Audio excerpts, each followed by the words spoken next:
É o torneio de Fortnite, o Cascup. Quer dizer, não é o Cascup. Mas não sei o que é.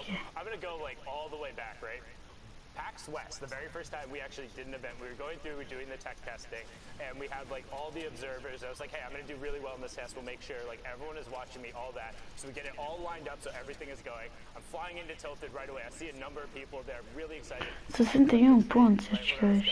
Lost by immunity, fell Que down. bichos, Very first person eliminated from the match. We had to actually scramble all of the tech in the test we were doing to then look at somebody else. I had to explain to everyone why I was the first one that was out. So that was fun, but avoiding that, I know Ninja was a big fan of that tree as well a number of times. So. Boozei a pessoa até agora. Players have shared that similar experience. Tim the Tatman especially. Meanwhile, pushing forward here, you have two players from a trio to the north already at that gas station. One is separated, which means if these three do run into them, I would not be surprised if aggression happens, especially a lead-off shot with that heavy snipe. A knock here on either one of those players. Abdullah all the way in the back. Nadia and Nasir still there, separated. And M-Siddiq and Rampage, they were in the highlight video from week 5. They qualified through the automatic qualification, and they actually dropped me a DM saying, hey, watch out for us. We feel like we've been playing very good, like give us a shout out because I promise we'll be there. Sitting on 61 points right now in the 6th game, they were in that top rank. Like, looks like we're gonna be seeing them in the grand finals, and now hitting that snipe and being the aggressors here in the mid game. But notice how there is a team coming up behind them, and they're only covering one direction right now. They're looking right now. You see the arrows in your mini-map down there. They're kind of jumping and rotating and checking to the left. They want to see if at some point there's a chance to find a shot. Que balota! Knockdown there. Pushing forward. Looks like a little bit of a weapon swap issue. Despop with that sniper rifle.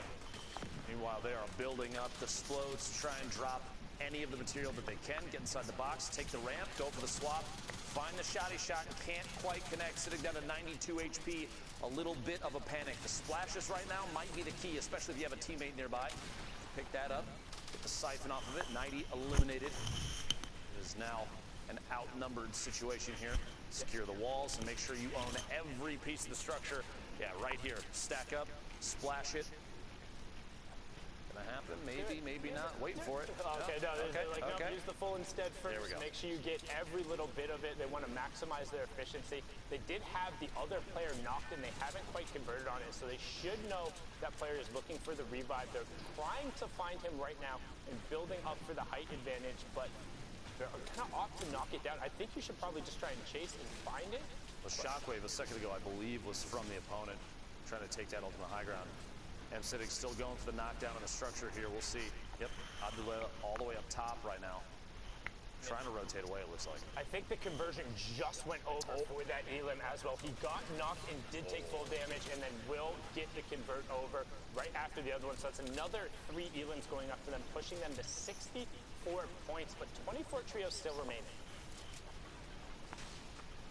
The wall right at the back. You've got players flying across in front, the launch pad. This is kind of an interesting rotation. You have that trio basically separated from each other at this point. A player landing all the way on the north side next to that hill. You see him ducking around the outside now, making the way to the east to try and get inside safe zone. They do so. Inside now.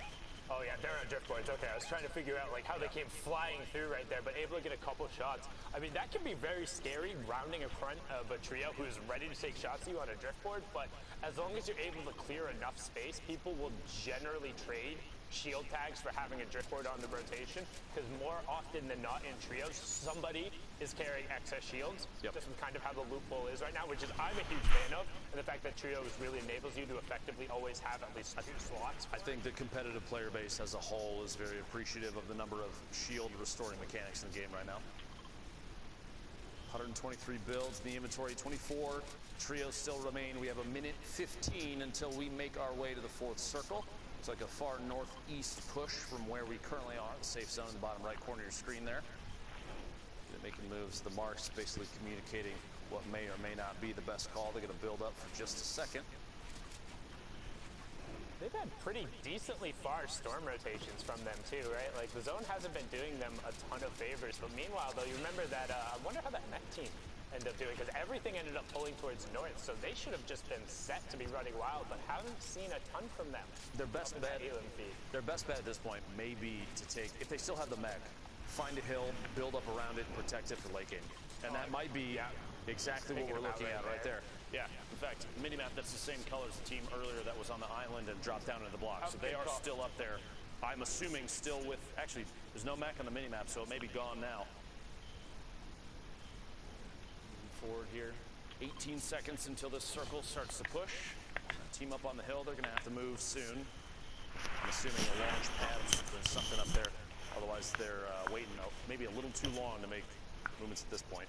Well, you can, as long as you're not on like the far side of that zone, you can outrun it, but that's just always terrifying. Like even this to me is a scary rotation, because you look at the number of old builds that are there. Luckily on the bottom of the map, you know, since you're marking the edge of the zone, there's only really like, well, they don't know this, but we know that there's only one team who's realistically in between there. But passing all of these old builds is terrifying. You can see the driftboard team on the purple coming in, as well as that other team who is on the high ground, seems to be making a launch pad rotation since they are so high up and flying at a consistent speed. But as that circle is encroaching, expect Siddig, M-Siddig, and Rampage to run into a little bit. Oh, here they are, boxed up in the mech. They do still have the mech. Yep. They do still have the mech inside the zone now. No reason to leave that just yet. Basically going to wait for an opportunity to drop some rockets. That's exactly what they're doing. The shield bubble enough to save that team over there, but it doesn't last forever. We'll have to see if they opt to take more shots in a second. Meanwhile, very aggressive push in the top left here, making their way inside, owning the box, and Monksy goes down. Elimination there, putting them at 4 total, 65 points right now. You have to remember, top 15 placement, so when placement points start to come into place, we still have a handful, 8 more teams, 8 more trios need to go down before that even becomes a thing. Yeah, I mean, it's just so much so to get there. You can see Monksy was the solo pushing us into top 23 duos, so only 5 trios have actually dropped over the course. And it's 9th through 12th. We'll be getting that first round of placement points. 5th through 8th getting the next. 3rd and 4th will receive one, and then 2nd gets a bump. So honestly, to me, 2nd place, it feels like a little bit better in the trios format when you get there, but at the same time, it makes that final fight just that much more important. Always being a 4-point swing. Like, yeah, you get the bonus because you were in 2nd place, but you know it could have always been that much more. And right now, these guys have priority on the near side of the zone, but there's a number of teams who pulled slightly better and some great dinks right there. You can see the headshot go through, but not a full shield break, only getting the 62 and then an immediate cover from the teammate. If you look at the next safe zone too, a large portion of it is centered over the water, which if you get caught out there, low builds or no builds, it's going to be like shooting fish in a barrel. The fact that you have to jump and hop slowly across the water, you don't run nearly as fast, you're basically exposed. It's going to be a tough spot if there's anybody over there. I would expect that northeast side and the west side are going to be completely chock full of teams. Players are going to try and avoid minus whoever that is in the bottom right, the southeast side of the next safe zone. They're just going to own that right now. There's no need to move too far. They're even on the slowest edge of the circle. They can just kind of wait and see who may make their way down the hills in towards this river. So in particular, because this is zone 4, which means zone 5, the next one is going to be the half in, half out. Yep. So you don't want to be central on the next zone. When this one closes, you're banking on it being on the outside edge. If you're central, it's guaranteeing a short rotation, but that you have to move. If you're on the outside edge, there's a chance. There's a chance that you pull zone and that you have a big opportunity to catch people in that rotation. Because going from far side there into the half and half is brutal if you don't have the correct amount of mobility, or it can even then just be bad because of sightlines. Like we've seen people get beamed making regular launch pad rotations. Now, to no one's surprise, the inventory of the power trio, specifically, we had Fahad up there for a second. I would assume everybody's inventory on this team is absolutely stacked. You've got pump shotguns basically all around. I saw I believe two launch pads in Fahad's inventory. An RPG yet again. This trio seems to pick up some of the best loot every single game, which will help them consistently climb to the top. Now, loot's not a guarantee. Don't take it the wrong way, but it absolutely does help when you're looking at players like this, NM7 as well, all 3 of them. No eliminations yet, but 71 points literally proves the last 5 games for this trio has been through the roof. They have been just destroying. And they just pulled zone. Look at that bottom right-hand corner. You can see the the two orange triangles and then that one white. They pull zone. They have the stinks. They have rockets. They have a minigun. They have every single part of an arsenal you can want. But right now they are being challenged. You can see trying to get the wall back right away because they know they're on edge of zone. Good rocket away. And Mansour catches that one with his teeth. There was another damage tick over as well. But Power able to catch himself before. And now you get more loot to work with. Those are excess builds. So what can you do? You're already in zone. Build up with that extra material, do the Tfue special. Build up a massive tower, go back down, and then mark yourself back up. That's the second elim. We talked about it right there. We still have 7 more trios to drop before placement points end up coming through, but these elims are going to go all the way through. 4 more trios now. We're at 19. Look at it. This, top 12. Sorry, this top 12. Yeah, Not top 9 to 15. 12. Yep. No, it's all good. It's it took me forever to get used to the new trios one because there was an extra like scoring threshold going through. So when I was like counting through and calculating, it always took me forever. But Toggle is somebody who's been impressing me a lot. He's been in like a number of our packages just as an individual player, making some great plays. So shout outs to him for again making it into the end game and has a pretty solid loadout. So expecting him to potentially make some more plays here as we hop on board. It's funny you mentioned the Tfue special earlier. Literally sitting on honestly one of the most commonly seen weapons, I think, in Turner's inventory. That scoped AR, either that or an infantry, always sitting up top and taking shots. If Toggle can take high ground, put that thing to use. Right now, stuck down here, he and Eska basically in the box side by side to see if they can make their way up down to only a duo. Sigil eliminated earlier in this match. 69 builds, 2 shockwaves, which can come into play here in a second. We're going to see the next circle all the way south. We're looking at a push out basically into the water. Now, there were builds out there earlier from a team that was sitting in the water. So you know their structure.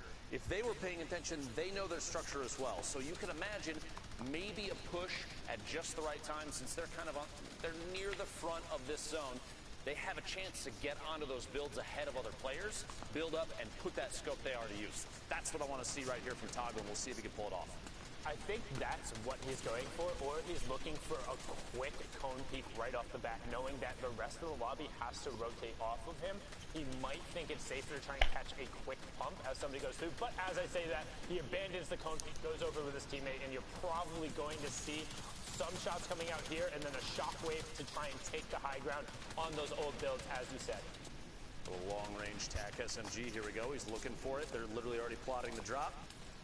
The shockwave shoots across, maybe a little too far to the left, potentially separated from his teammate. We'll see here in a second.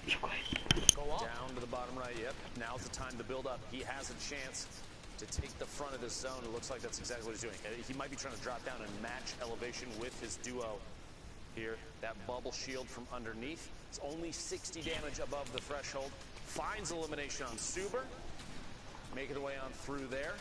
But that wasn't his knock. They didn't get an elim, so that was just a conversion. However, he will pop up on some of the mats, but not the ones he really needed. Now sitting on max metal as we're closing in on top 15, nearing that first placement threshold there. You see Yonks going down there. Some great shots coming out from Toggle, but can he full convert? Instead, goes to the far side. 20 HP. No, he caught himself.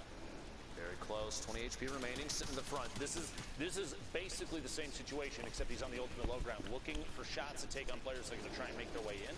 He's kind of in the middle of the zone now, and there's going to be pressure from the back. If there's still someone behind him, looks like it might be clear now, so they're waiting.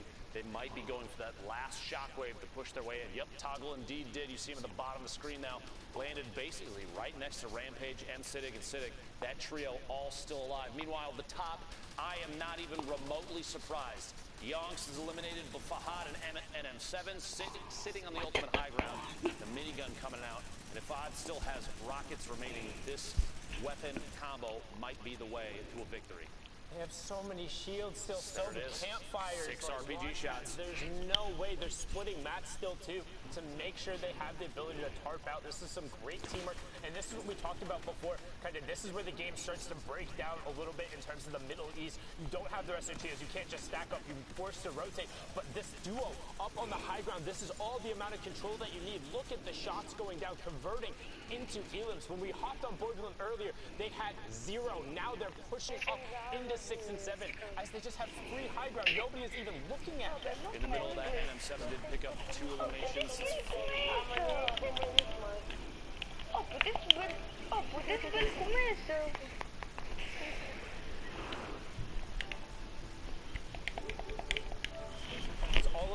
to in the VR from here, and there's no way the power trio is going to give it up as Siddiq ends up getting dropped there as well. Well, the name power trio shots still raining down. 5 RPGs remaining.